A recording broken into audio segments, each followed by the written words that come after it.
Assalamualaikum warahmatullahi wabarakatuh. Kami dari kumpulan 1 akan membentangkan tugasan 1 iaitu analisis buku dan artikel. Berikut adalah nama ahli kumpulan. Saya iaitu Nur Hidayah binti Khalim di 202311067770 dan rakan saya iaitu Nurul Hidayah binti Muhammad Nasraimi di 202311067735.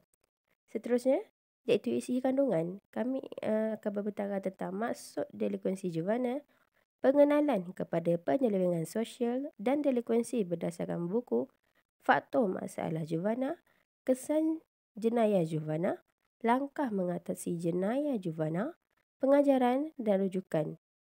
Baik, seterusnya kami akan untuk pengenalan penyelewengan sosial dan delikuensi. Maksud delikuensi juvana, tingkah laku agresif terhadap pihak berkuasa bertindak ganas dan devian sebagai tindak balas kemarahan, kekecewaan dan mempunyai keinginan untuk mengancam keselamatan orang lain. Umur individu yang telah mencapai peringkat remaja iaitu 10 tahun dan di bawah umur 18 tahun boleh dikenakan tindakan di bawah Seksyen 2 Aktah Mahkamah Juvana 1997. Individu yang di bawah umur akan dikenakan hukuman jenayah dewasa apabila mencapai umur 21 tahun. Tidak secara automatik mengenakan seseorang kepada hukuman jenayah dewasa untuk kesalahan yang dilakukan sebagai juvana. Terdapat situasi dan sistem perundangan di mana kesalahan atau keadaan tertentu boleh membawa kepada peralihan daripada sistem keadilan juvana kepada sistem keadilan jenayah dewasa. Kebanyakan orang muda yang terlibat dalam perlakuan yang menyalahi undang-undang semasa usia remaja akan terkecuali daripada tindakan undang-undang. Individu yang telah diadili secara rasmi oleh Mahkamah Juvana ditetapkan sebagai pesalah juvana. Seterusnya, pengenalan kepada penyelewengan sosial dan yang berdasarkan buku. Sedikit ringkasan pengenalan bagi Sociology of Deviant Behaviour. Delikuensi bermaksud tahap IQ rendah serta boleh menyebabkan seseorang bertindak di luar kawalan sehingga boleh membahayakan nyawa orang lain. Pembangunan IQ dilakukan untuk membantu golongan yang mempunyai tahap kecerdasan yang rendah ini untuk membezakan perlakuan betul atau salah. Faktor yang menyebabkan berlakunya jenayah juvana adalah disebabkan oleh ciri-ciri masyarakat, tempoh sejarah, latar belakang sosial, falsafah ahli teori dan perkembangan teknologi yang canggih. Penyelidik menyatakan bahawa remaja lebih cenderung melakukan jenayah juvana disebabkan keperluan hidup yang tidak lengkap seperti remaja lain. Penerokaan yang mendalam tentang penyelewengan tingkah laku yang bercanggah daripada norma masyarakat. Teori sosiologi yang menerangkan tingkah laku penyelewengan seperti teori ketagihan, teori anomi ataupun keadaan tanpa norma atau kekurangan perpaduan sosial, teori kawalan, teori konflik, teori pembelajaran sosial dan teori pelabelan. Mengkategorikan tingkah laku devian kepada jenis yang berbeza termasuk jenayah, delikuensi juvana dan tingkah laku lain yang tidak diluluskan secara sosial dan bagaimana tingkah laku tertentu dilabelkan sebagai penyelewengan dari pemahaman masyarakat. Institusi sosial seperti keluarga, pendidikan dan sistem keadilan jenayah memainkan peranan dalam menciptakan dan kawalan tingkah laku penyelewengan. Pandangan tentang aplikasi praktikal teori sosiologi penyelewengan membantu pembaca memahami cara teori ini boleh memaklumkan dasar sosial campur tangan dan strategi pencegahan.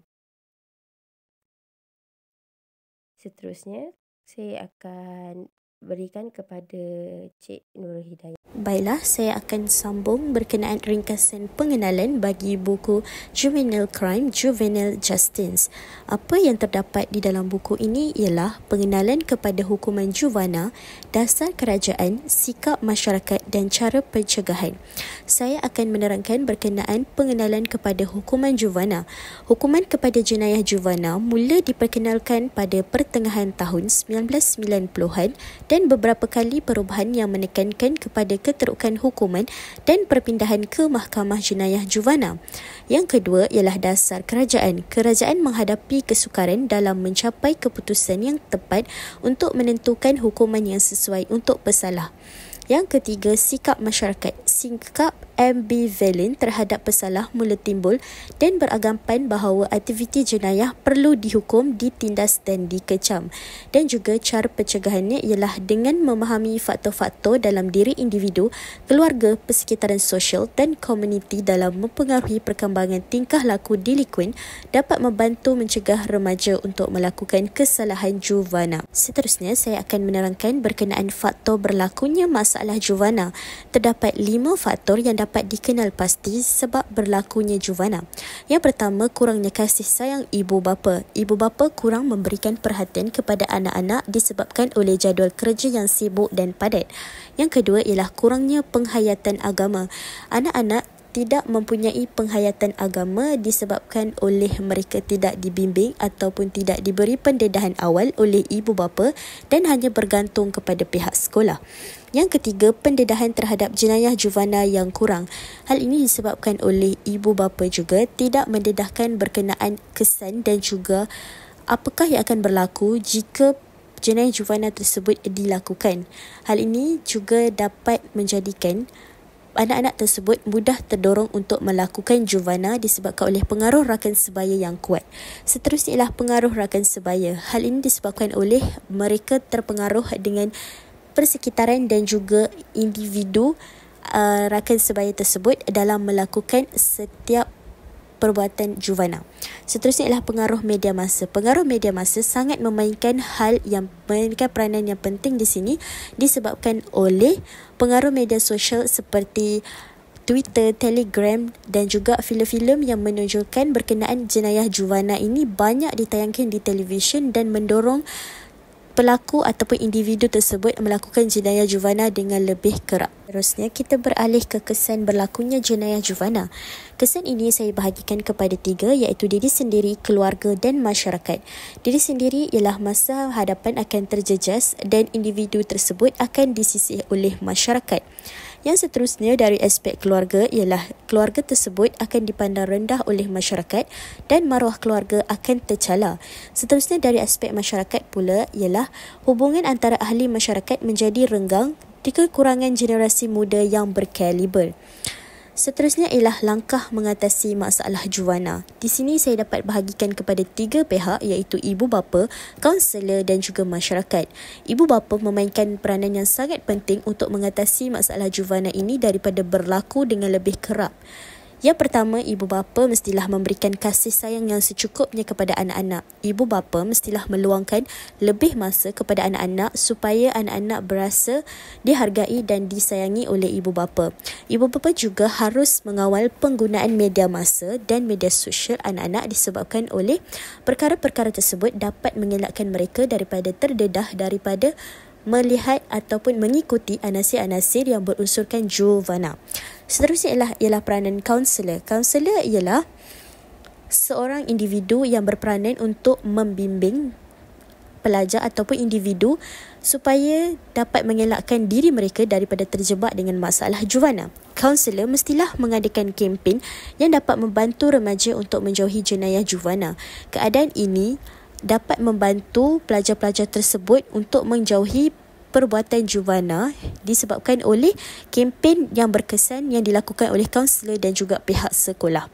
Seterusnya ialah daripada aspek masyarakat. Masyarakat ini mestilah mengadakan aktiviti kemasyarakatan yang dapat mengelakkan remaja terlibat dengan jenayah juvana.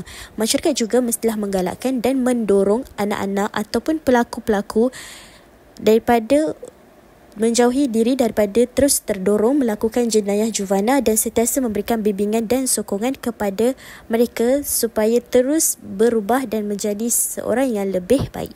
Dan seterusnya, saya beralih kepada pengajaran ataupun kesimpulan. Di sini saya juga bahagikan kepada 3, iaitu diri sendiri, guru dan juga rakan sebaya. Di sini ialah daripada aspek diri sendiri, individu tersebut mestilah bijak dalam memilih rakan sebaya dan menggunakan media sosial dengan bijak. Mereka mestilah sentiasa menggunakan media sosial dengan baik dan membuat pilihan yang pintar dalam mengakses sesuatu aplikasi atau sesuatu video untuk ditonton. Seterusnya ialah guru. Guru mestilah mengadakan kempen atau program yang dapat membantu remaja untuk menjadi masyarakat yang berguna dan juga generasi yang berkaliber.